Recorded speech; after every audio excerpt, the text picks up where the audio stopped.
Hello friends, welcome back to my channel. This is Sumitra Kothari और आज मैं बात करने वाली हूँ फ़ैट्स के बारे में। जी हाँ, जैसे कि मैंने पहले ही बताया था, सुपरफिशियल फ़ैट, सैचुरेटेड फ़ैट जो पिछले वीडियो में बताया था, जिसे आप सूर्य मुद्रा करके निकाल सकते हैं, एक्सरसाइज करके आप हटा सकते हैं अपने बॉडी से। बट सैचुरेटेड फ़ैट किस में पाया जाता है? सैचुरेटेड फ़ैट पाया जाता है एनिमल से मिलने वाला फ़ैट्स, यानी कि जो भी डेयरी प्रोडक्ट है, मिल्क है और घी जो है अपने बॉडी के लिए बहुत ज़्यादा इम्पॉर्टेंट होता है। लेकिन अगर कोई भी चीज़ आप मॉडरेट फॉर्म में खाएं तो वो कोई भी चीज़ आपके लिए ख़राब नहीं होगी। लेकिन अगर आप ओवर एक्सेसिव हो जाता है, अगर एक्सेस फॉर्म में हो जाता है तो अपने बॉडी के लिए अच्छी नहीं होती है। जैसे कि घी का प्रमाण अगर अपने बॉडी में मैं कहूँ तो पूरे दिन के दौरान आप अगर अपने डाइट में 1 टेबलस्पून ऐड करते हैं और ऊपर से किसी दाल, खिचड़ी या किसी में भी डालकर आप खाते हैं तो वो आपके लिए अच्छा है।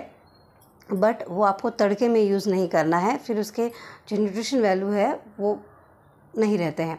तो आपको ऐसे ही, और मेक श्योर कि घी आपको शुद्ध फॉर्म में ही खाना चाहिए। जैसे कि मैं घर पे बनाती हूँ मक्खन से, वैसे अगर आप हो सके तो घर पे ही आप घी बनाएं और शुद्ध घी ही खाएं, तो उसका फ़ायदा आपके बॉडी को अच्छी तरह से मिलेगा। आप जानते हैं कि बाहर बहुत सारा घी जो होता है, मिलता है, वो उसमें मिलावट होता है।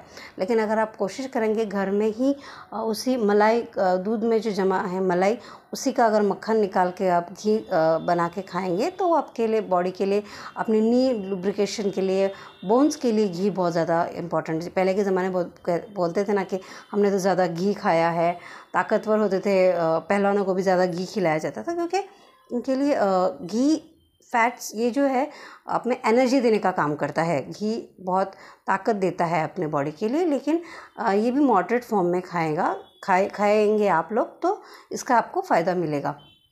सेकेंड थिंग, आपको अभी ये विज़रल फैट क्या करता है? विज़रल फैट जो होता है ये एब्डोमिनल कैविटी, मतलब एब्डोमिनल के नीचे होता है। यानी कि अगर जैसे कि BMI इंडेक्स, यानी कि आप अगर एक मशीन होती है उसमें अगर आप चेक करेंगे, अगर पेट के अंडर जो चर्बी होती है, जैसे कि 35 इंच से ज़्यादा होता है, तो वो आपके लिए खतरे का सिग्नल होता है, ओबेसिटी बढ़ जाती है।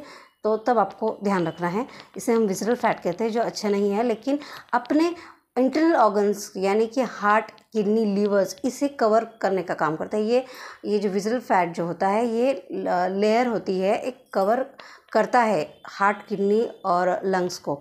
तो ये होता है। और सबक्यूटेनियस फैट जो होता है, ये क्या करता है? ये हमें वेदर जो होता है, सर्दी गर्मी जो वेदर होता है, उससे उससे प्रोटेक्ट करने का हमें काम करता है। जैसे कि अगर हम अभी यहाँ मुंबई में है और हमें बहुत ज़्यादा गर्मी लग रही है, तो इस वक्त ये जो हमारा सबक्यूटेनियस फैट होता है वो हमें बचाने का, मतलब उस ज़्यादा हीट से बचाने का काम करता है। और अगर हमें बहुत ज़्यादा ठंडी लग रही है, अब अगर हम पूना चले जाए या किसी हिल स्टेशन एरिया में जाए और ज़्यादा ठंडी लग रही है, तो यही सबक्यूटेनियस फैट जो काम आता है, हमारी जो स्किन के अंडरनीथ होता है, वो हमें प्रोटेक्ट करने का काम करता है, उस वेदर से बचाने का काम करता है, अगर वो अपने बॉडी में सही लेवल में हो तो, जिसे हम सबक्यूटेनियस फैट कहते हैं।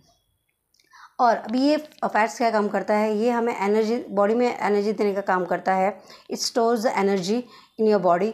ये इंसुलिन का काम करता है, जैसे इंसुलिन एंड प्रोटेक्टिंग, यानी कि जैसे मैंने अभी बताया कि इंसुलिन और प्रोटेक्टिंग का काम करता है ये सबक्यूटेनियस फैट। जैसे कि स्किन के अंडरनीथ लेयर होती है, उसे हम सबक्यूटेनियस फैट कहते हैं, जो हमें वेदर से प्रोटेक्ट करने का काम करता है। इसके अलावा हम अगर कहीं गिर जाते हैं, जो अपनी इंटरनल ऑर्गन्स को के ऊपर भी एक कवर लेयर होता है, तो हम अगर मान लो कहीं गिर जाते हैं तो हमें पहले हमारी जो बॉडी, जो फैट्स जो होता है, वो हमें कहीं जल्दी से फ्रैक्चर ना हो, इस चीज़ के लिए वो काम करता है फैट। इसके अलावा एक और जो ख़राब जो फैट होता है वो हम कहते हैं, जिससे कि ट्रांस फैट, बहुत ही ख़राब होता है, जिसे हम ओवर हीटिंग बार बार रीफ्राई करते हैं तेल, तो वो रैंसिड हो जाता है, ऑक्सीडाइज होता है। जो आप तो जानते हैं ऑक्सीडाइज तेल अच्छा नहीं होता है, वो बार बार रीफ्राई करने पे वो के समान हो जाता है, पॉइजन ही हो जाता है। तो वो तेल नहीं, आपको नहीं खाना है। उससे हम बाहर के वेजिटेबल ऑयल में भी देखेंगे कि आप ट्रांस फैट होता है। कुकीज़, क्रीम्स, पेस्ट्रीज, इन सब में ये ट्रांस फैट पाया जाता है। तो ये आपको नहीं खाना है, ये आपको खाने में कट डाउन करना है। प्रोसेस्ड फूड्स, रिफाइंड शुगर में भी फैट होता है। तो ये सब फूड्स आपको नहीं खाना है जो कि प्रोसेस्ड होता है, फैट्स होता है। इससे ट्राइग्लिसरीड्स बढ़ता है। जो प्रोसेस्ड फूड है इससे ट्राइग्लिसरीड्स होता है अपने हार्ट के लिए अच्छा नहीं होता है। जिसमें ज़्यादा ट्राइग्लिसरीड्स पाया जाता है, पेट ज़्यादा बढ़ जाता है, ओबेसिटी बढ़ जाता है, तो वो अच्छा नहीं होता है। ये किससे, जब बाहर का हम जब फास्ट फूड खाते हैं, जंक फूड खाते हैं, प्रोसेस्ड फूड खाते हैं, शुगरी फूड खाते हैं, तो वो ट्रांस फैट जो हम खाते हैं तो उसी के ज़रिए ट्राइग्लिसरीड्स बढ़ जाता है। हार्ट के लिए अच्छा नहीं होता है। आप देखेंगे कि बैड कोलेस्ट्रॉल बढ़ जाता है।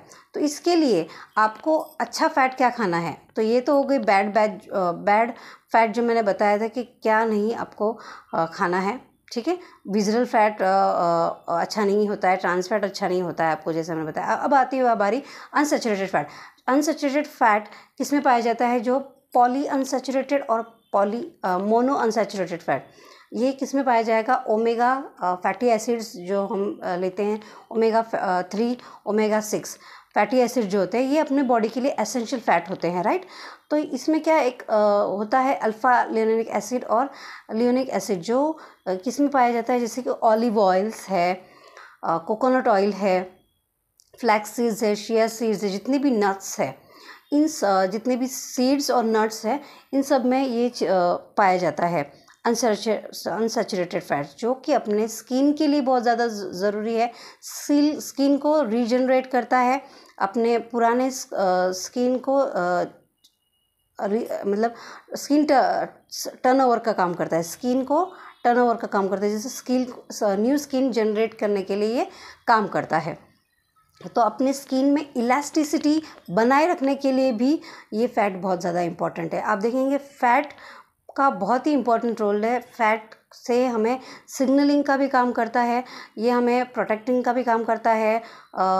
ये हमें भूख लगी है या नहीं लगी है, हमें बार बार क्रेविंग्स हो रही है, कुछ भी बॉडी में सिग्नल हो रहा है, ये फैट्स वो काम करता है, सिग्नलिंग देने का काम करता है। हमें हमारा पेट फुल है या नहीं है, हमें बार बार भूख लगती है, ये फैट उस तरह से काम करता है। यानी कि फ़ैट का हर जगह बहुत इम्पॉर्टेंट रोल है। आपको ये फैट एक और चीज़ काम करता है, अपने जो बॉडी में हार्मोन्स है उससे रेगुलेट करने का काम करता है। जितने भी अपने बॉडी में हार्मोन्स जो इम्बैलेंस होते हैं, उससे अगर आपके बॉडी में सही फैट होंगे, यानी कि जो एसेंशियल फैट होंगे, तो आपके हार्मोन्स भी अच्छी तरह से रेगुलेट होते रहेंगे। तो ये फैट यहाँ पे बहुत इम्पोर्टेंट रोल करता है। इसके अलावा फैट एक और इम्पॉर्टेंट काम करता है, यानी कि ये डाइटरी फैट्स, जिसे हम डाइटरी फैट कहते हैं, ये क्या करता है अपने बॉडी में जो हम बाहर से खाना खाते हैं, जिसे हम फैट सोल्यूबल वाइटामिन, कुछ फैट सोल्यूबल वाइटामिन होता है, उसे ऑब्जॉर्ब करने का काम करता है। जैसे कि विटामिन ए, डी, ई, के, ये बहुत अपने बॉडी के लिए एसेंशियल्स होते हैं। तो ये एसेंशियल्स विटामिन्स है, उससे ऑब्जॉर्ब करने का काम ये फैट्स करता है, डाइटरी फैट्स काम करता है। तो इसीलिए ये हमारे फैट्स जो है अपने बॉडी में बहुत ज़्यादा इम्पॉर्टेंट है। तो आप देखेंगे कि गुड कोलेस्ट्रॉल बढ़ाने के लिए, एचडीएल बढ़ाने के लिए आपके बॉडी में फैट्स का होना बहुत ज़रूरी है। यानी कि आप देखेंगे ऑलिव ऑयल है, कोकोनट ऑयल है, कैनोला ऑयल है, फ्लैक्स सीड्स ऑयल्स है, सीड्स ऑयल है, बहुत सारे सनफ्लावर, ये बहुत ज़्यादा इम्पॉर्टेंट है गुड कोलेस्ट्रॉल बढ़ाने के लिए, जो अपने बॉडी के लिए एसेंशियल है। और विटामिन ए, डी, ई, के, इसका ऑब्जर्प्शन करने के लिए फैट्स का बहुत इंपॉर्टेंट रोल है। अगर फैट्स सॉल्युबल फैट नहीं होंगे अपने बॉडी में, फिर फैट्स नहीं होंगे, तो ये जो विटामिन मिनरल्स है वो ऑब्जॉर्ब नहीं हो पाएंगे। इसके लिए हम कहते हैं ना कि हमारे बॉडी में ये हम खाने के बावजूद भी हमें क्यों ऑब्जॉर्ब नहीं हो रहा है, तो ये that's the main reason behind this. इसीलिए हमें फैट्स खाना चाहिए और अच्छा फैट खाना चाहिए। और जो मैंने अभी बताया था कि बाहर का processed food, sugary food, trans fat, ये नहीं खाना चाहिए, जिससे ट्राइग्लिसरीड्स बढ़ता है, जो कि बहुत ही बेकार चीज़ है। विजरल फैट यानी कि अपनी तूंद हम बोलते हैं ना, पेट बढ़ता है, तो वो भी अच्छी चीज़ नहीं है। तो ये आपको अवॉइड करना है। और अच्छा फ़ैट जो होता है जैसे कि घी आपको मॉडरेट फॉर्म में पूरे दिन में 1 टेबलस्पून तो आपको ऐड करना ही है अपने डाइट में। और मिल्क जो अपने कैल्शियम के लिए इम्पॉर्टेंट होता है। इसके अलावा जो मैंने बताया कि नट्स एंड सीड्स आप जितने खाएंगे, फ्रूट्स में एवोकाडो है जिससे भी हमें फैट्स मिलता है। कुछ फ्रूट्स है एवोकाडो जैसे मैंने बताया बहुत अच्छा इम्पॉर्टेंट रोल करता है अपने बॉडी के लिए, इसमें भी फैट पाया जाता है। और नट्स और सीड आलमंड्स है, तो ये बहुत सारे एसेंशियल फैट्स है। अखरोट है जो अपने ब्रेन के लिए ज़्यादा अच्छा है। ये ब्रेन के नर्व सिस्टम को इम्पल्स करने का काम करता है, अपने नर्व सेल मेम्ब्रेन्स को फॉर्म करने के लिए हेल्प करता है। तो ये अपने नर्वस सिस्टम के लिए भी फैट्स बहुत ज़्यादा इंपॉर्टेंट है। तो बच्चों का ब्रेन डेवलपमेंट करने के लिए फैट्स बहुत इंपॉर्टेंट रोल करता है, आलमंड अखरोट, तो ये बहुत सारे इंपॉर्टेंट रोल करता है ये फ़ैट। तो आपको ये ध्यान रखना है कि कौन से फ़ैट खाने चाहिए और कौन से नहीं खाने चाहिए, जो कि अभी मैंने वीडियो में बताया है। अगर आपको ये मेरी वीडियो अच्छी लगी हो तो please do like, subscribe and please do share to everyone should know this information. Thank you so much.